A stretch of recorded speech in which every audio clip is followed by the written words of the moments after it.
자, 어제 경기 화성에서 발생한 배터리 공장 화재로 인해서 다수의 사상자가 발생한 가운데 정부가 중대재해처벌법 위반 여부 조사에 착수했습니다. 근로자들의 귀한 생명을 앗아간 화재의 원인은 과연 무엇이었을지 처벌 가능성 등의 법적 쟁점들 짚어봅니다. 네, 한편 20년 전 발생한 밀양 성폭행 사건이 재조명되면서 국민적 공분이 확산하고 있는 가운데 밀양시가 조금 전에 공식 사과를 발표했습니다. 네. 지자체장이 자신의 임기가 아닌 수십 년 전에 발생한 과거 사건에 대해 사과하는 건 이례적인 일인데요. 네, 사과에까지 이르게 된 배경은 무엇인지 양지민 변호사와 짚어보겠습니다. 어서 오십시오. 네, 어서 오십시오. 안녕하세요. 예. 어제 여파가 여전합니다. 안타깝고 끔찍한 화재 사고가 발생을 했죠. 어제 화성 배터리 공장 화재 사고로 인해서 23명의 귀한 생명이 현재까지 목숨을 잃었고요. 중상자 2분 중에 1분도 위독한 상태입니다. 현재 관련 화재에 대한 정부의 중수본 1차 회의가 현재 진행이 되고 있고 또 저희가 앞서 말씀드린 대로 고용노동부는 중대재해법 위반 여부를 이 공장에 대해서 조사에 착수를 했습니다. 해당 사업장이 일단은 중대재해법이 적용이 되는지부터 알아봐야 될 텐데 어떻습니까? 그렇죠. 중대재해처벌법 적용 대상에 해당합니다. 왜냐하면 이제 2022년에 중대재해처벌법이 실제로 이제 마련이 됐는데 시행이 유예가 됐었습니다. 5인 이상 그리고 50인 미만 사업장에 대해서는 적용 유예가 되다가 올 1월부터 적용이 시행이 됐습니다. 네. 그렇기 때문에 지금 상태로는 이제 5인 이상 사업장이 상시 근로자 기준으로 했을 때 맞기 때문에 예. 중대재해처벌법이 적용이 될 수가 있고요. 그리고 사망자도 지금 다수가 발생한 상황이기 때문에 원칙적으로 중대재해처벌법의 경우에는 중대 이 산업재해의 경우에 사망자가 1명 이상 발생하거나 예. 아니면 동일한 이 사건으로 인해서 6개월 이상의 이제 치료를 요하는 사람이 2인 이상 발생했을 때 적용이 가능한데요. 충분히 적용 가능한 사안으로 보입니다. 네. 어쨌든 시청자를 위해서 다시 한번 짚어보자면 중대재해법이라는 것이 사업장에서 노동자가 사망하는 등의 중대 사고가 발생한 경우 그리고 사업주나 이 경영 책임자를 이때 이제 처벌하는 법인 건데 중대 사고라는 그 개념을 다시 한번 좀 짚어볼까요? 말씀해 주신 것처럼 중대재해처벌법은요. 중대산업재해와 중대시민재해를 처벌하고 있습니다. 그런데 이제 이번 사안의 경우에는 근로자들이 일하는 사업장에서 발생했기 때문에 네. 중대시민재해는 아니고 중대산업재해에 해당할 수가 있습니다. 예. 네. 그런데 이제 물론 중대산업재해가 발생했다라고 해서 다 처벌을 받는 것은 아니고요. 다만 이제 현장 관리자를 넘어서서 사업주 내지는 경영 책임자가 안전에 대한 조처가 미흡했을 때, 그러니까 시설 관리라든지 이 근로자들의 안전을 위해서 뭔가 시설을 설치해야 되는데 안 했다라든지 점검을 게을리했다라든지 이런 점들로 말미암아서 이런 중대 산업재해가 발생한 것에 인과관계가 밝혀졌을 때, 그럴 때 이제 사업주라든지 경영 책임자에 대해서 책임을 물 수 있는 것이고요. 책임이라는 것은 기존에 뭔가 경제적으로 손해를 입은 부분에 대해서 보상을 한다, 배상을 해준다라는 차원을 넘어서서 예. 실제로 이 징역 1년까지 처해질 수 있는 그러니까 징역형 처벌까지 받을 수 있는 정도의 강도 높은 처벌을 하겠다라는 것이 법 취지인 것이고요. 네. 말씀을 드린 것처럼 사망자 1명 이상이 발생하면 중대재해로 인정이 될 수가 있습니다. 그렇군요. 우선 구체적으로 중대재해법 위반 여부를 조사하기 위해서는 어떤 조사가 이루어지는지 좀 짚어봐야 할 것 같은데요. 우선 해당 공장에서는 최근 이제 소방 자체 점검 결과 양호하다 이런 통보를 한 것으로 확인이 되고 조금 전에 브리핑에서도 안전교육은 정기적으로 진행을 했다. 예. 소화기 교육도 마찬가지다라고 언급을 했습니다. 그렇다면 이게 자체 점검이 제대로 이루어졌는지를 확인하기 위해서는 어떤 조사 방법이 동원이 될까요? 일단은 다양한 이 체크리스트들이 마련이 될 수가 있을 것 같아요. 네. 그러니까 교육을 아무리 잘 실시했다고 하더라도 실제 시설이라든지 설비 자체가 안전과 굉장히 동떨어져 있다라고 네. 한다면 처벌이 얼마든지 가능한 것이고요. 네. 앞서서도 이야기가 나왔지만 현장에서 근로자들이 이제 우리나라 국적이 아니고 그리고 한국말이 이제 능통하지 않을 수가 있습니다. 그렇다면 실질적으로 당사자들이 이해할 수 있는 수준에서 교육이 이루어졌는지 이 부분도 이제 체크가 돼야 될 것으로 보이고요. 예. 크게 나누자면 이제 대피로가 가장 잘 확보가 되어 있었는지, 그러니까 이제 대피로로 사용하는 그 출구라든지 입구 쪽에 만약에 물건을 적재해두고 실제로 대피로로 사용할 수 없는 상황이 발생했다라고 한다면 이건 역시도 문제가 될 수 있겠고요. 네. 더불어서 소방 시설 관련해서 앞서서는 이제 배터리에 만약에 화재가 발생했을 때 이것을 이제 끌 수 있는 소화 장비라든지 이런 것들을 구비해 놓았다라고 이제 이야기를 하기는 했는데요. 그러한 소방 시설이라든지 설비를 잘 갖추어 두고 있었는지, 그리고 평소에 안전 관리, 그러니까 말씀해 주신 것처럼 자체 점검을 한 다음에 우리 시설 양호하다라는 것을 소방 당국에 통보를 했는데 실제로 이러한 점검이 유의미하게 이루어졌고, 그리고 그것이 양호하다라고 판단돼 기준에 부합했는지 이 역시도 판단 기준이 될 것으로 보이고요. 만약에 이런 것들을 전반적으로 조사를 해봤는데 하나라도 미흡한 점이 나온다라고 한다면 사실상 처벌 가능성이 굉장히 높아집니다. 네. 아까 그 대표가 사과문 발표하고 이후에 기자 질의응답할 때 기자가 이제 당시에 이제 근로자 숫자를 물었는데 정규 근로자가 50명 그리고 외부인 근로자, 파견 근로자 53명에서 103명 얘기했었습니다. 거기 공장에서 근로한 사람들이. 근데 이제 보니까 이번 화재 구성원을 보면은 파견직 근로자가 대부분이었기 때문에 내부 구조 등을 잘 몰라서 피해를 더 키웠다는 분석이 나오더라고요. 그렇죠. 파견 근로자라고 하더라도 일단은 현장에서 근로 활동을 하는 사람에 대해서는 만일의 사고에 대비를 해서 화재가 발생했을 때 대피로라든지 아니면 어떻게 대응해야 되는지 대응 매뉴얼에 대한 교육이 필요합니다.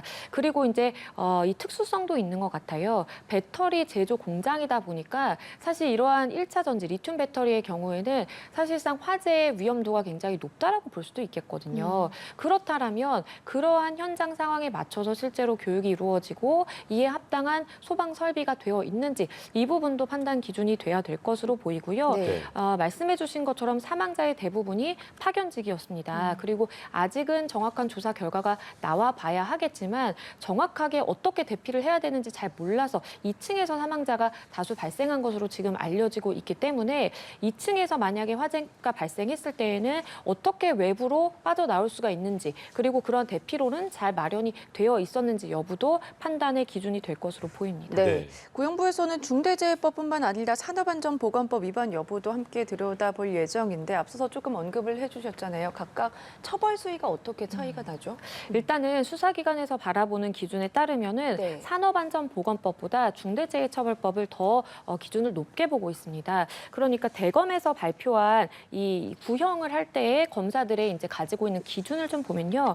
중대재해처벌법 위반의 경우에는 징역 1년부터 징역 30년까지 구형을 가능하도록 했고요. 예. 그리고 벌금의 경우에도 10억 원 이하라는 기준을 마련해 두고 있습니다. 하지만 산업안전보건법의 경우에는 앞서서 징역 1년과 30년 사이에 비교하자면 적은 수준이라고 볼 수 있는 징역 1년에서 7년 이하의 기준을 마련해 두고 있고요. 예. 그리고 벌금의 경우에도 징역 1년 이하, 벌금 1억 원 이하라고 이제 되어 있어서 사실상 이 수사기관에서 판단을 할 때에도 산업안전보건법보다는 중대재해처벌법 위반이 발생했을 때 그러한 처벌 기준을 훨씬 더 높게 잡고 있다라고 보시면 되겠고요. 그리고 법마다 요구하는 기준도 조금씩 다릅니다. 중대재해처벌법의 경우에는 말씀드린 것처럼 사업주라든지 경영 책임자에 대한 이제 처벌을 주된 내용으로 하고 있지만 예. 산업안전보건법의 경우에는 그 현장을 관리하는 현장 관리자의 책임이 굉장히 중하게 이야기가 되거든요. 그렇기 때문에 법마다 요구되는 요건이라든지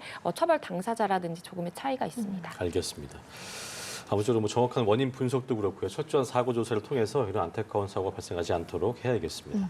다음 주제 만나보겠습니다. 저희가 앞서 현장 연결도 해드렸었는데 조금 전이었죠. 밀양시장이 20년 전에 발생했던 밀양 집단 성폭행 사건에 대해서 사과문을 발표를 했습니다. 물론 최근에 다시 해당 이슈가 불거진 점도 있겠습니다만 20년 전 사건에 대해서 지자체장이 직접 사과를 한다. 이례적으로 보는 시각도 있을 것 같아요. 그렇죠. 굉장히 이례적입니다. 왜냐하면 본인이 임기 중에 발생한 일이 아니고 그것도 뭐 한두 해 전이 아니라 20년 전에 발생했던 사건에 대해서 저렇게 고개 숙이고 사과한다는 것이 좀 이례적으로 느껴지기도 하는데요. 네. 예. 그럴 수밖에 없었던 것은 지금 국민적인 공분이 부분이 이 사건에 대해서 굉장히 크기 때문입니다. 그렇기 때문에 실제로 밀양시 홈페이지라든지 관련 기관 홈페이지에 많은 사람들이 글을 남기고 있고 마치 성폭행범을 두둔하는 도시냐라고 이런 글들을 많이 남겼거든요. 그렇군요. 왜냐하면 그때 당시에 당사자에 대한 처벌이 제대로 이루어지지 않았고 밀양 경찰이라든지 이런 부분에서 조금 무마됐다라는 시각을 많은 대중들이 갖고 있기 때문에 네. 이러한 이제 글들을 많이 남긴 것으로 보이는데 밀양으로 뭐 휴가를 가려다가 나 취소하겠다 이런 이야기도 많이 나오다 보니까 그렇군요. 아무래도 지자체장 입장에서는 이러한 것을 빨리 진화시키기 위해서 사과한 것으로 보입니다. 네, 앞서 브리핑에서도 이제 밀양시에서는 건강한 도시 만들기 위해서 총력을 기울이겠다. 도시 시스템 재점검을 하고 범죄 예방, 안전 정책을 추진하겠다라고 언급을 했는데 과연 이게 지금 뭐 시민들의 공분을 가라앉힐 때 도움이 될까요? 일단은 그래도 지자체장으로서 본인이 할 수 있는 한도 내에서는 일단은 고개를 숙이고 사과를 하고 네. 그리고 앞으로 사실은 이러한 비슷한 상황이 발생하지 않는 것이 또 중요하다 보니까 어쨌든 본인이 담당하고 있는 밀양시 내에서는 이러한 참혹한 밀양 성폭행 사건 같은 사건이 재발되지 않도록 어떠한 안전 체계를 구축하겠다라고 이야기를 한 것으로 보이고요. 가장 중요한 것은 사실은 근절될 수 있는 방안들이 실제로 실효성을 가지는 것이 가장 중요하다라고 보입니다. 이번 사과문 발표에 80여 개 시민단체가 함께 참여를 했다라고 알고 있는데요. 이러한 시민단체까지 모두 힘을 모아서 밀양시에서 다시는 이러한 좀 미성년자 관련된 참혹한 사건이 발생하지 않으면 좋겠다라는 생각이 들고요. 네. 모쪼록 그 근절 방안이 좀 실효성을 갖기 위해서 많은 분들이 힘써야 되겠다라는 생각이 듭니다. 그렇습니다. 자, 이런 상황에서 온라인상에서 가해자로 지목된 사람 중 9명이 경찰에 집단 진정서를 제출했다는 소식도 전해지고 있는데요. 자신들과 사건 무관하다 주장을 하면서 명예훼손 처벌을 요구했다고 하더라고요. 그렇죠. 그러니까 이것이 물론 사적 제재, 뭐 순기능이라고 할까요? 그런 것도 있을 수 있겠지만 이러한 안 좋은 것들이 더 많다라는 겁니다. 그러니까 실제 사실관계 여부는 확인을 해봐야 되겠지만 예. 9명이라는 사람이 나는 이 사건과 무관한데 나의 이름과 신상 정보가 공개됐다라고 하면서 실제로 수사기관에 집단으로 진정서를 제출을 했고요. 본인은 무관함에도 불구하고 이렇게 내가 지목이 되면서 실제 일상생활이 굉장히 힘들고 나의 명예가 훼손됐다라고 주장을 하고 있는 것으로 보입니다. 아마도 이것이 사실인지 여부는 확인을 해봐야 되겠지만 그럼에도 불구하고 처벌 가능성은 굉장히 높다라고 말씀드릴 수밖에 없는 이유가 네. 우리나라 같은 경우에는 사실적 시에 의한 명예훼손 역시도 처벌을 하고 있기 때문에 실제 이 사람들이 사건과 관련이 있는지 여부와 무관하게 예. 명예훼손 관련돼서는 이 글을 작성한 작성자 같은 경우에는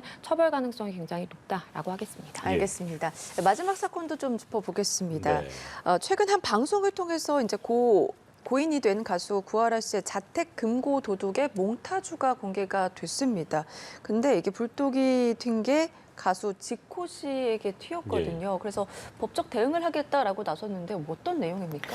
일단은 한 방송을 통해서 구하라 씨가 사망한 이후에 집에 이제 사실은 무언가 목적을 네. 그러니까 금고를 가지고 가야 되겠다라는 목적을 명확히 가진 그런 사람이 침입을 하는 CCTV가 공개가 됩니다. 왜냐하면 이것이 다른 비싼 물건이라든지 금전이 있었음에도 불구하고 다 그냥 놔두고 금고 하나만 딱 가져갔거든요. 그렇기 때문에 그 안에 들어있는 뭔가 내용을 은닉하기 위한 목적을 가진 사람이었겠다라는 것이 하나의 추측과 두 네. 번째는 그 CCTV를 토대로 해서 몽타주가 그려져서 공개가 됐는데 이 가수 지코 씨의 외모와 상당히 유사하다라는 이야기가 있었습니다. 그러다 보니까 많은 사람들이 이 가수 지코 씨의 SNS에 몰려가서 너가 절도범이냐, 왜 훔쳤냐 라면서 이제 많은 비난 댓글을 단 거예요. 그러다 보니까 가수 지코 씨가 나는 이 사건과 무관하다. 예. 사실과 다른 이러한 내용을 나의 SNS에 적시를 하면서 나의 명예를 훼손했다라고 해서 지금 고소하겠다라고 지금 밝힌 상황이고요. 네. 그리고 이러한 부분에 대해서 선처는 전혀 없다라고 해서 굉장히 강경한 모습입니다. 근데 몽타주가 비슷하다고 해서 사람이 또 비슷한 이미지라는 것도 있는 그렇죠. 거고 그런 건데 지코 씨 입장에서 굉장히 억울할 수도 있겠고 일단 뭐 봐야겠습니다만 실제로 지코 씨 측에서 말씀하신 것처럼 고소장을 제출을 하고 절대 선처하지 않겠다라면서 강력한 법적 대응을 예고했는데요. 실제로 이제 이렇게 근거 없는 뭐 허위 사실을 게시한다거나 댓글 작성하는 거, 뭐 그런 관련 영어 중에 나오기도 했었는데 상당히 있지 않아야 될 일인데요. 어떤 처벌까지 할 수 있는 겁니까? 일단은 우리가 이렇게 인터넷 상을 통해서 누군가의 SNS에 가서 이렇게 마치 가수 지코 씨가 실제로 그런 절도범인 것처럼 글을 남긴다라든지 아니면 어떠한 모욕적인 발언을 같이 함께했다라고 예. 한다면 우리가 사이버 명예훼손죄, 그러니까 정보통신망법 위반이 성립을 할 수가 있겠고요. 더불어서 모욕죄 성립도 가능합니다. 일반적으로 뭐 초범인 경우에는 벌금형에 그칠 수도 있지만 이것이 굉장히 상습적이고 그리고 그러한 비난 가능성이 굉장히 높은 그러한 수준에 이르렀다라고 한다면 실제 실형 선고가 되는 경우도 있거든요. 네. 그렇기 때문에 굉장히 주의해야 되겠다라는 말씀 드리겠습니다. 알겠습니다. 사건 사고 소식 여기까지 짚어보겠습니다. 예. 양지민 변호사와 함께했습니다. 말씀 고맙습니다. 감사합니다.